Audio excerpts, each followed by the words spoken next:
Bonjour tout le monde, j'espère que vous allez bien. Alors, en ce week-end du 1er avril, pas de blague, mais une anecdote autour de ce jour tant attendu par les petits comme par les grands.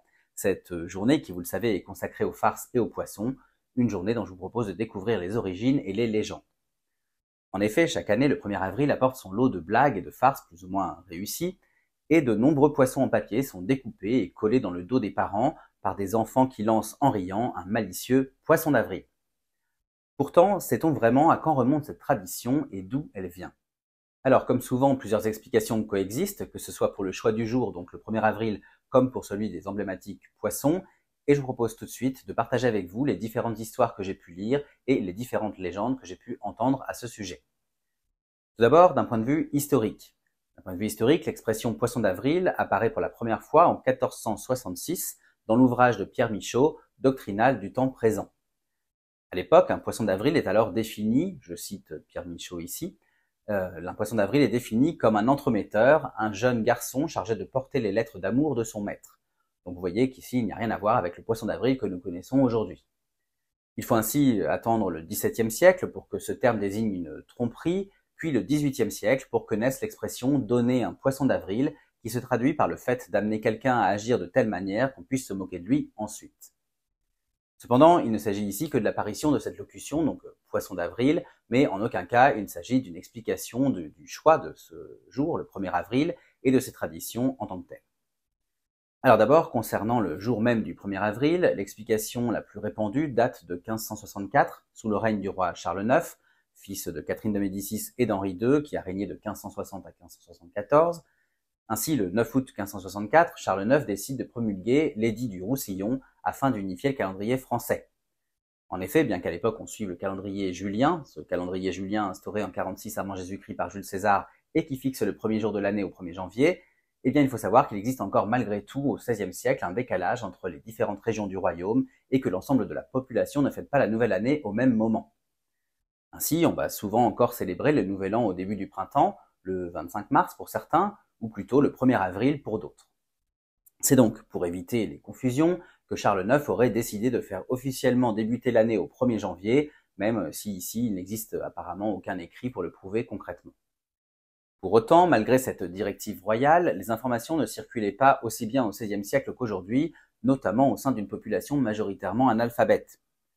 Aussi, certains, mal informés du changement, auraient continué à fêter le nouvel an le 1er avril et donc à s'offrir des présents et des étrennes à cette date comme la tradition le voulait. Pour se moquer d'eux, on se serait alors mis à tendre des pièges à ces personnes, à leur jouer des tours et à leur offrir de faux cadeaux, et donc ce serait là la source de ce jour consacré à la plaisanterie que nous célébrons encore aujourd'hui. Une autre origine du 1er avril farceur remonterait bien plus loin à la Grèce antique. Comme vous le savez peut-être, dans le calendrier grec, de nombreux jours sont dédiés à une ou plusieurs divinités. Or, on sait que dans les 12 jours qui suivent l'équinoxe du printemps, les Grecs célébraient Momos, Momos qui était le dieu du rire, le bouffon de l'Olympe, qui personnifiait la malice, la raillerie et la moquerie. Les Grecs agrémentaient cette journée de blagues et cette tradition va se perpétuer dans la Rome antique, qui va se l'approprier. Or, dans le calendrier julien, donc adopté par les Romains, le 1er avril arrive bien 12 jours après le printemps. Il correspondrait donc au jour du rire, ce jour de moquerie et de blagues qui serait ainsi arrivé jusqu'à nous. Cette légende est également renforcée par la concomitance des fêtes des Hilaria. Alors qu'est-ce que les Hilaria? Eh bien, ce sont des fêtes célébrées dans la Rome antique autour du 25 mars. À cette date, les Romains célébraient en effet l'équinoxe du printemps et le renouveau de la nature en célébrant et en honorant deux divinités. D'abord Cybèle, la déesse de la terre, appelée aussi la Magna Mater, soit la grande mère ou la mère des dieux, et Attis, son fils adoptif et amant, dieu de la végétation. Lors de ces fêtes des Hilaria, un carnaval était organisé, et les farces, les satires et les paroles débridées étaient de mise. Le 1er avril, tel que nous le célébrons aujourd'hui, émanerait peut-être ainsi du couplage de ces farces de la fin mars et de la fête du dieu du rire, donc Momos, organisée aux alentours du 1er avril.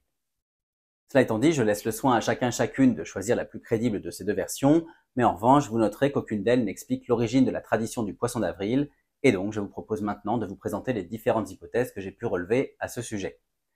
Alors, selon une première explication, avril était le mois de la reprise de la pêche après l'hiver. Il était alors de tradition de s'offrir des poissons et d'en manger à ce moment-là pour la première fois de l'année. Une deuxième hypothèse proche de celle-ci raconte qu'au Moyen-Âge, pour fêter l'ouverture de la saison de la pêche et permettre qu'elle soit fructueuse, on avait l'habitude de suspendre discrètement un poisson dans le dos des marins qui partaient en mer. Une autre version similaire, mais plus sarcastique, dit plutôt qu'à cette époque de l'année, on épinglait un poisson au dos des pêcheurs, bien sûr, mais pour se moquer d'eux quand ils revenaient bredouilles après leur sortie en mer. Quoi qu'il en soit, s'il s'agissait au départ de vrais poissons, très vite, ceux-ci se sont mués en poissons artificiels, jusqu'à aujourd'hui, où ils sont bien souvent en papier, comme vous avez pu l'expérimenter. Une troisième explication serait d'origine chrétienne. Avril est en effet le mois qui marque la fin du carême, cette période de 40 jours de jeûne avant Pâques, pendant laquelle les chrétiens privilégient notamment le poisson à la viande. Le 1er avril serait donc l'un des derniers jours où l'on est contraint de manger du poisson, un poisson d'avril qui aurait donné l'expression que nous connaissons et qui aurait été associé à cette journée de malice. Restons dans la tradition chrétienne avec une autre version religieuse. Persécutés par les Romains, les premiers chrétiens se reconnaissaient grâce à un signe en forme de poisson nommé ictus. En grec, ictus signifie poisson, mais ces lettres sont aussi les initiales grecques de Jésus-Christ, Fils de Dieu, Sauveur. En cette fin de carême, la tradition du poisson d'avril pourrait ainsi faire référence à ce poisson, symbole de ralliement chrétien. Enfin, une dernière version donne l'astrologie comme point de départ de la tradition du poisson d'avril. En effet, il ferait simplement écho au signe du zodiaque du poisson qui commence le 19 février et se termine le 20 mars pour l'arrivée du printemps. Quoi qu'il en soit du poisson comme de la date du 1er avril, je vous laisse maintenant choisir parmi ces différentes explications. Pour ma part, je me dis qu'il faut sûrement prendre un peu de chacune de ces histoires pour imaginer la véritable origine de ce jour le plus farfelu de l'année. Voilà, j'espère que cette anecdote du 1er avril vous a plu.